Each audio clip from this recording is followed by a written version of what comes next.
ગુજરાતમાં જ્યારે આવનારા સમયમાં સ્થાનિક સ્વરાજની ચૂંટણીઓ આવી રહી છે ત્યારે જે નેતાઓ ચર્ચામાં ન હોય તે નેતાઓ પણ અનેક વખત ચર્ચામાં આવી જતા હોય છે અને છેલ્લા લગભગ એક અઠવાડિયાથી ચર્ચામાં છે રાજ્યના પૂર્વ નાયબ મુખ્યમંત્રી પૂર્વ નાણામંત્રી નીતિન પટેલ. નીતિન પટેલ છેલ્લા ઘણા સમયથી અનેક નિવેદનો આપી ચૂક્યા છે. એ પછી મેસીને લઈને એનું નિવેદન હોય કે પછી અન્ય નિવેદનો હોય, ત્યારે ફરી એક નિવેદન એવું જ પૂર્વ નાયબ મુખ્યમંત્રી નીતિન પટેલનું સામે આવ્યું છે અને તેમણે ભાજપના જ કાર્યકર્તાઓને આડકતરી રીતે ટકોર કરી છે અને સ્પષ્ટ સંદેશ પણ આપ્યો છે. મહેસાણાની અંદર એક કાર્યક્રમની અંદર નીતિન પટેલે શું આ સંદેશો આપ્યો છે, શું નિવેદન આપ્યું છે અને ભાજપના કાર્યકર્તાઓને શું ટકોર કરી છે અને કેમ વારે વારે નીતિન પટેલ આડકતરી રીતે ભાજપના અમુક નેતાઓને ભાજપના અમુક કાર્યકર્તાઓને ટાર્ગેટ કરે છે, આજે તેની આપણે ચર્ચા કરવી છે.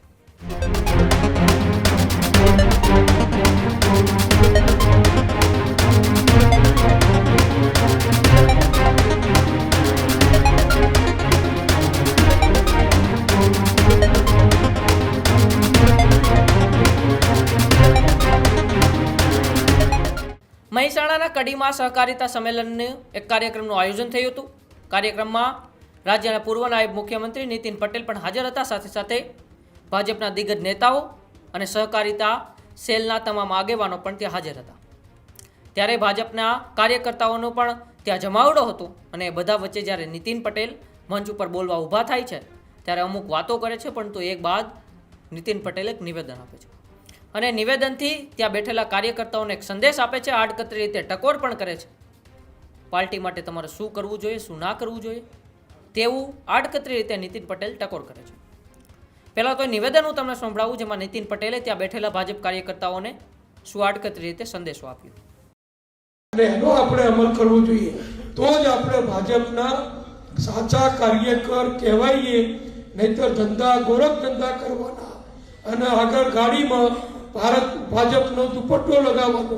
હવે બધાને બધી ખબર છે એટલે કોઈ હવે બહુ છેતરાતો નથી.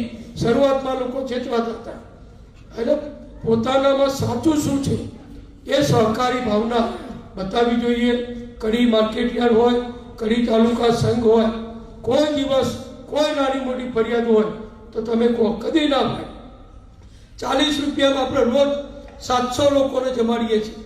સારા સારા મહેમાનો આવે એમનો હું આગ્રહ કરીને જમવા લઈ જઉં છું રસોડામાં કે જમો જુઓ, બધા ખુશ થઈ જાય છે.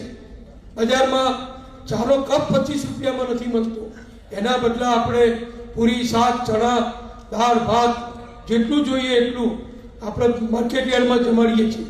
આવી 1-1 કરોડ રૂપિયાની સબસિડી સ્કીમો મૂકીએ છીએ. તો ક્યાંથી મૂકીએ છીએ? એ આપણી સહકારની ભાવનાથી મૂકીએ છીએ. નાયબ મુખ્યમંત્રી અને નાણામંત્રી રહેલા નીતિન પટેલે કહ્યું કે ગાડી ઉપર ભાજપનો ખેસ લગાવી અને ફરવાથી નેતા નથી બનાતું. ખેસ લગાવી ગોરખ ધંધા કરનાર પક્ષના કાર્યકર ના કહેવાય તેવું પણ નીતિન પટેલે કહ્યું છે. પહેલા હું છેતરાતો હતો, હવે મને કોઈ છેતરી ના શકે તેવું પણ નીતિન પટેલે એ નિવેદનની અંદર કહ્યું છે. પોતાનામાં શું સાચું છે એ સહકારી યોજના આપણે બનાવવી જોઈએ, સહકારી ભાવના આપણે બનાવવી જોઈએ તેવું પણ નીતિન પટેલે એક આવેદન આપ્યું છે. તો નીતિન પટેલ વારંવાર આમ તો ચર્ચામાં રહેતા હોય છે.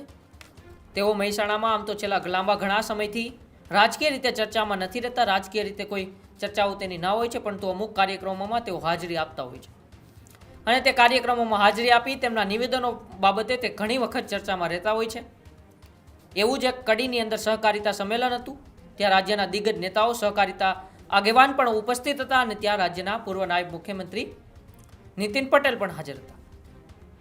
અને બધા વચ્ચે જ્યારે નીતિન પટેલ બોલવા ઊભા થાય ત્યારે તે કાર્યકર્તાઓને સંદેશ આપી દે છે, કારણ કે અત્યારે ઘણા કાર્યકર્તાઓ ગાડી ઉપર ભાજપનો ખેસ લગાવે છે અને પોતાને કંઈક સમજી લે છે. તેવા કાર્યકર્તાઓને તેમણે સંદેશ આપ્યો છે કે તેવા કાર્યકર્તાઓ છે જે ભાજપનો ખેસ લગાવી ગાડી ઉપર ફરે છે એમ નેતા ના બનાય. નેતા બનવા માટે પોતાના ચારિત્રવાન પણ બનવું પડે, કારણ કે અમુક ગોરખ ધંધા કરતા લોકો પક્ષનો કાર્યકર્તા પણ ના કહેવાય તેવું પણ નીતિન પટેલે કહ્યું છે. કારણ કે રાજ્યની અંદર અનેક વખત ભાજપ સાથે જોડાયેલા લોકો જે છે એ ગોરખ ધંધા સાથે પકડાયેલા છે. એ પછી દેહ વેપાર હોય, દારૂ હોય, ડ્રગ્સ હોય કે ગાંજો હોય, તેમની સાથે અનેક વખત ભાજપના કાર્યકર્તાઓનું નામ આવી ચૂક્યું છે.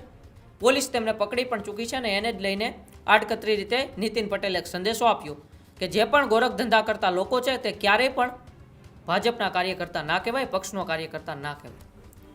પક્ષમાં એકબીજા સાથે ભાઈચારો બનાવીને રહેવાથી સહકારિતા ભાવના જળવાય છે અને એ ભાવનાથી જ પક્ષ મોટો બને છે. વારંવાર આમ તો નીતિન પટેલ ઘણા નેતાઓને પણ ટાર્ગેટ કરે છે, નામ નથી લેતા, આડકતરી રીતે તેઓ નેતાઓને સંદેશો આપે છે. ત્યારે આ વખતે નીતિન પટેલે કાર્યકર્તાઓને સંદેશો આપ્યો અને કહ્યું કે એમ નેતા ના બનાય, નેતા બનવા માટે પહેલાં તમારે ચારિત્રવાન બનવું પડે. આ સમાજ વચ્ચે તમારે તમારી છાપ ઓળખ ઊભી કરવી પડે, લોકોના કામ કરવા પડે, લોકો વચ્ચે જવું પડે, લોકોની સમસ્યાઓનું નિવારણ કરવું પડે, ત્યારે તમે નેતા બની શકો છો.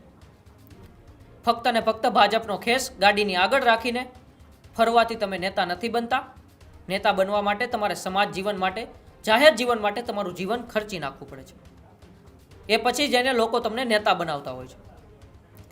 તમારે ગોરખ ધંધા કરવા હોય છે, દેહ વેપાર કરાવવો હોય છે, દારૂ વેચવો હોય છે, ડ્રગ્સ વેચવું હોય છે, ગાંજો વેચવો હોય છે, તો પછી તમે પક્ષના કાર્યકર્તા ના કહેવાઓ.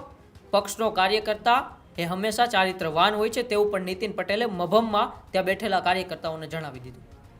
તો સાથે સાથે એવું પણ કીધું કે પક્ષની અંદર જે ત્યારે ભેદભાવો ચાલી રહ્યા છે તે પણ અંદરો અંદરના જે આંતરિક વિખવાદો છે તેને લઈને પણ એક આડકતરી રીતે સંદેશ આપ્યો કે સહકારિતા ભાવનાથી ભાઈચારો હોવો જોઈએ, તેને તેનાથી જ પક્ષ મોટો થાય છે. અને એ પણ નિવેદન ક્યાંક ને ક્યાંક ભારતીય જનતા પાર્ટીના દરેક કાર્યકર્તાઓને લાગુ પડે છે કે અનેક વખત આમ તો ભાજપનો આંતરિક વિખવાદ ચરમસીમાએ હોય કે ના હોય તે સામે નથી આવતો, પણ તો અનેક વખત એવા ઘટનાઓ સામે આવી જાય છે જેમાં ભાજપનો આંતરિક વિખવાદ છે એ આપણી સામે આવતો હોય છે. અને તેને લઈને જ નીતિન પટેલે આવા નિવેદન આપ્યું છે, કાર્યકર્તાઓને ટકોર કરી છે. ત્યાં બેઠેલા નેતાઓને પણ સાથે સાથે એક ટકોર કરી દીધી કે ભાઈચારાની ભાવના હોવી જોઈએ. ત્યારે નીતિન પટેલનું હવે આ નિવેદન આવનારા સમયમાં ભારતીય જનતા પાર્ટીના કાર્યકર્તાઓ કેટલું માને છે કે પછી કોઈ કાર્યકર્તા નીતિન પટેલને વળતો જવાબ આપે છે, એ તો આવનારા સમયમાં જ ખબર પડશે. પરંતુ આવી અવનવી માહિતી જોવા માટે તમે અમારા સાથે સતત જોડાયેલા રહેજો. જોતા રહો ન્યૂઝરૂમ ગુજરાત. નમસ્કાર.